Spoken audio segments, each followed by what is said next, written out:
Hello and welcome to a quick guide to Doctor Who, and this season is season 21, which was broadcast on the 5th of January to the 30th of March 1984.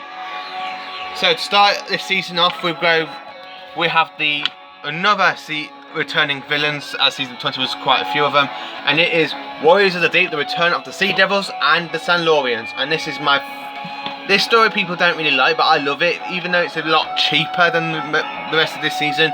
But I just love it for the return of the Sea Devils and the Silurians, as they were last seen in Jon Pertwee's era, and later on the Silurians came back with Matt Smith in the Matt Smith era, and we are still waiting for the Sea Devils to return, which I think it's rumoured for season 12.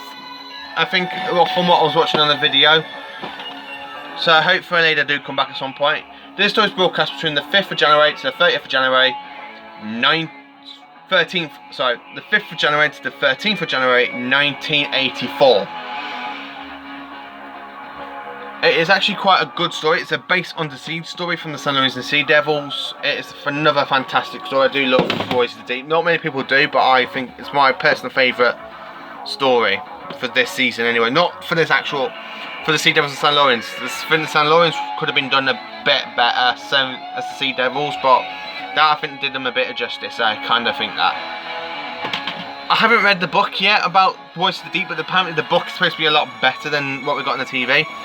So the next story is The Awakening, and this story was broadcast between the 19th to the 20th of January 1984, and this is my personal favourite. The Doctor takes Tegan back to 1984 to try and find her grandfather in a small village, and unfortunately the locals are doing a dangerous war games from 1614, and it actually wakes up the villain, which is here, this big face in the wall. It's kind of a good story, and it also has the Doctor in his new costume it's straight away from this costume, which is this coat. I haven't got his season 1920 coat, but I got his season 21 coat, which kind of makes me feel happy, because I actually talked about the season he wears this coat in, my second favourite season. So the next story we have is Frontios. This story is booked to the 26th of January to the 3rd of February 1984, and it has the Jarvises in this. I think they're called Transdata. No, I can't remember the actual full name for this villain. Sorry, I really can't remember the name for this villain, but it is a person. This story is actually brilliant. The TARDIS gets destroyed during a meteorite hour, and the Doctor's can't let the Time Lords know he's not supposed to be there. So that if the Time Lords ever found that the Doctor ended up on Frontios, he would be in big trouble, apparently. But at the end of the story, they end up getting pulled into a time corridor, which leads into the next story, Revelation of the Daleks. Revolution of the Daleks, I think it is, and the next one's Revelation, yeah. Revolution. And this story is broadcast between the 8th to the 15th of Feb, 1984. The TARDIS is dragged down a time corridor in this, forcing the Doctor, Tegan and Tyler materialise in a disgusting part of London. And it is a brilliant story. This is kind of a story that leads from Destiny of the Daleks from season 17. Davros returns to this, played by a different actor named Terry Malloy, who is the Davros for the 80s. So from this story, the Conor Baker one and the Seth McCoy one. The Daleks are brilliant in this. I actually do love this story. Best story. After Remembrance of the Daleks, it's this story for the 80s Dalek stories. Fantastic, brilliant. I love Terry Malloy as Davros. I'm glad he came back into the role. Brand new mask. The Dalek Supreme returns after being last seen from the Dalek Invasion of Earth. They've actually got the same Dalek, but we sprayed it from the Dalek Invasion of Earth. This is a fantastic story. I do love this story. Best Dalek story, second best Dalek story after Remembrance. So the next story we have got in this season is the return of the Master again, since last seen in the Five Doctors, and it is the Planet of Fire. And this story is broadcast between the 23rd of February to the 2nd of March 1984. Tarlo leaves in this one. Perry joins the Doctor in this. At the end of this, Tarlo leaves the Master, which kind of thinks he's dead, but in the end he comes back like always.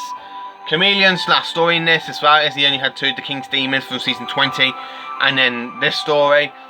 A fantastic story. I do love Planet of Fire. I actually do really love this story. I'm going to watch this actually, I think, later on. Might watch the special edition. So the next story we've got is the best regeneration story of all time. Literally is the best regeneration story. It even puts David Tennant to shame. I don't like the End of Time, sorry. So by the time I get to the New Era stuff, you kind of tell I won't like the End of Time, because I think it's the worst story possible. So anyway, the next story is The Caves of Androzani. And this story is broadcast between the 8th to the 16th of March 1984. Peter Davison's last actual story, and it is a brilliant one. Best way any Doctor could go out, and it does. It is fantastic. The Doctor is poisoned by Spectral Toxemia. Sirius Jack's trying to tells the Doctor. He kind of has a bit of a crush on Perry. It is a really good story. I do love this one. I think this is the second to top 100th episode of Doctor Who. Genesis of the Daleks is in the head of this one, but this is a brilliant story. Caves of Androzani, fantastic and brilliant. I do love this story. As I said, either season 20 or season 21 to come out on Blu-ray next year, I'll be a lot happier. I do love season 21. Well, Caves of Androzani is my actual favourite story from this season. And this broadcast, yeah, I think I've already said that. So the next story of this season, which is a bit odd, they did Colin Baker's first story as the Doctor at the end of this season, and it is shite. So here it is. The Twin Dilemma. Broadcast between the 22nd of March to the 30th of March 1984. And not really much I can say about this, because I find this really stupid, boring, dull. The bit where he attacks Perry, nah, that ain't the Doctor. Yes, okay, he's suffering from regeneration amnesia, I think it is, but no. Still not a good story. Colin Baker's acting is bad in this. It kind of, what I think, led down to cancellation of Doctor Who for 18 months. After the story, after season 22 was broadcast, so that'll be the next season, by the way. So here we go. Season 21. Broadcast between the 5th of January to 30th of March 1984. Caves of Androzani is my personal favourite story in this. The least story is The Twin Dilemma. Thank you for watching this, and I hope you will stay tuned for whatever video I do next. I'm hoping to do season 22 at some point in the week, either tomorrow or whenever I can. But I will be doing this, continuing this quick guide to Doctor Who. So, and by the time I get to New Who with Eccleston, it's called Series 1, but the way I'm going to carry it on, it's going to go all the way down to I'm going to call it season 27 for Eccleston, all the way up to Jodie Whittaker's, which is season 37, I think it is. Yeah. Season 36 is Peter Capaldi. Yeah, season 37. As we're going on to season 38 with Jodie Whittaker's second season next year. Thank you for watching this video. I hope you've enjoyed.